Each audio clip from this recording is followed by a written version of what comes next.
Welcome to the Kumar Dev education. में अपने channel में आपका स्वागत करता हूँ। आइए हम सूर्यकांत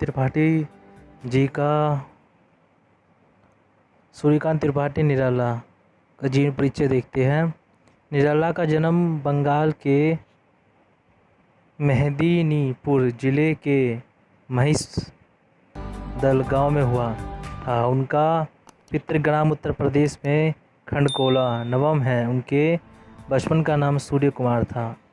बहुत छोटी आयु में ही उनकी मां का निधन हो गया। निराला की विधिवत स्कूली शिक्षा 9वीं तक ही हुई। पत्नी की प्रेरणा से निराला की साहित्य और संगीत में रुचि पैदा हुई। सन 1918 में उनकी पत्नी का देहांत हो गया और उसके बाद पिता, चाचा, चचेरे भाई एक एक करके सब चल बसे। अंत में पुत्री सरोज की मृत्यु ने निराला को भीतर तक झंझोड़ दिया। अपने जीवन में निराला ने मृत्यु का ऐसा साक्षात्कार किया था। उनकी अभिव्यक्ति उनकी कई कविताओं में दिखाई देती है। सन 1916 में उन्हें प्रसिद्ध कविता जूही की कली लिखी, जिसके बाद में उनको बहुत प्रसिद्धि मिली और वह छंदमुक्त के प्रवर्तक भी माने गए। निराला ने 1922 में रामकृष्ण मिशन द्वारा प्रकाशित पत्रिका समय के संपादन से जुड़े। सन 1923-24 में वह मतवाला के संपादक मंडल में शामिल हुए।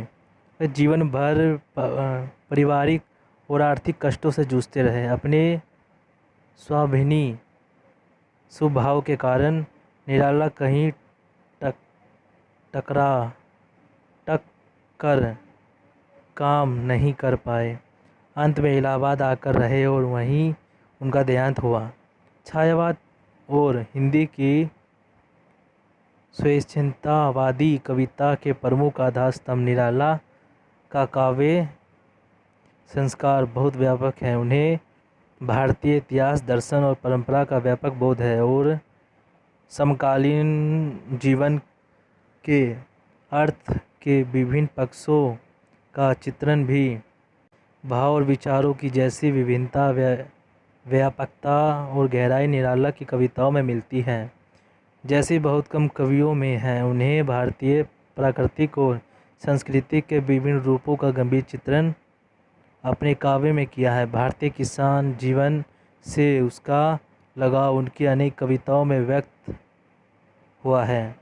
यद्यपि निराला मुक्त छंद के प्रवर्तक माने जाते हैं, तथापि उन्हें विभिन्न छंदों में भी कविताएं लिखी हैं।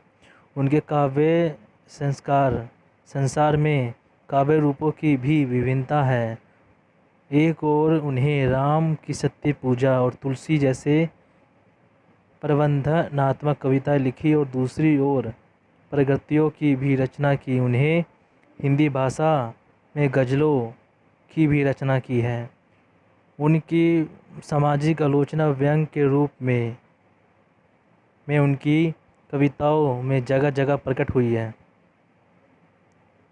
निराला की काव्य भाषा के रूप में और स्तर में राम की सत्य पूजा और तुलसी में सत्तम प्रधान पद्मावली है, तो भिक्षुक जैसे कविता में बोलचाल की भाषा, सृजनात्मक प्रयोग, भाषा का कसाव, शब्दों की व्युत्पत्तियाँ और व्यक्ति की प्रधानता उनकी काव्य भाषा की जानी पहचानी विशेषता है।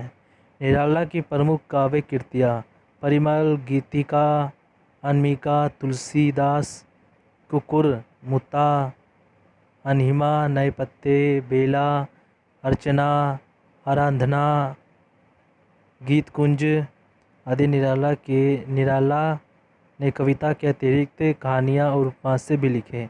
उनके उपन्यासों में बिलेसुर बकरिया विशेष चर्चित हुआ है। उनका संपूर्ण निराला साहित्य निराला रचनावली के 8 खंडों में प्रकाशित हो चुका है। गीत गाने दो मुझे, इस कविता की थोड़ी समरी है। कविता में निराला ने ऐसे समय की ओर इशारा किया है जिसमें चोट खाते खाते, संघर्ष करते करते होश वालों के होश खो गए है। यही जीवन जीना आसान नहीं रह गया। पूरी मानवता आकार कर रही है। लगता है कि पृथ्वी की लौ बुझ गई है, मनुष्य की जिजीविषा खत्म हो गई है। जो लौ को जगाने की बात कवि कर रहा है और वेदना को छुपाने के लिए, उसे रोकने के लिए गीत गाना चाहता है।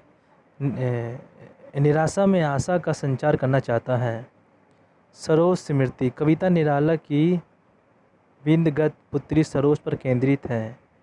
ये कविता बेटी के दिवंगत होने पर पिता का विलाप है।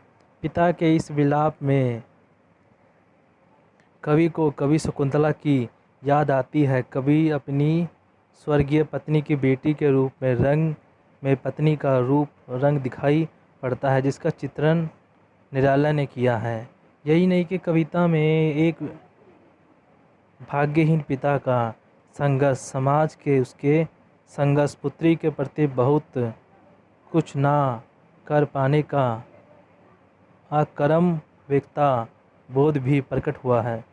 इस कविता के माध्यम से निराला का जीवन संघर्ष में प्रकट हुआ है।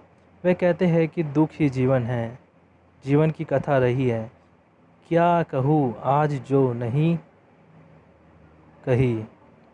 ये दोनों कविता समाप्त हुई। हम आपको मिलेंगे नेक्स्ट कविता में। वीडियो चलेगी, वीडियो को लाइक करें, चैनल सब्सक्राइब करें।